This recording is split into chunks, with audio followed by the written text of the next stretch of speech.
Gangapur Jnana Prabodhini public स्कूलमधील अल्पवयीन विद्यार्थिनींशी अश्लील आणि अयोग्य वर्तन केल्याप्रकरणी अटक केलेला आरोपी शिक्षकाचा जामीन अर्ज गंगापूर येथील अतिरिक्त सत्र न्यायालयानं गुरुवारी नामंजूर केला।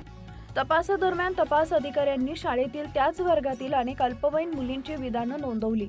तसेच या मुलींची विधानं BNS कलम 183 अंतर्गत माननीय दंडाधिकाऱ्यांसमोर ही रेकॉर्ड करण्यात आली आहे। या सर्व मुलींनी फिर्यादीतील आरोपांची पुष्टी करत आरोपी शिक्षक त्यांच्या खासगी अंगावर किंवा शरीरावर अयोग्य पद्धतीने स्पर्श करत असल्याचं स्पष्ट केलंय।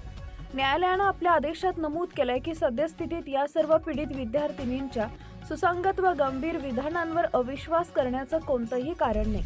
आरोपी हा त्याच शाळेत शिक्षक असल्यानं त्याचा विद्यार्थ्यांवर प्रभाव असल्याचं न्यायालयानं अधोरेखित केलंय।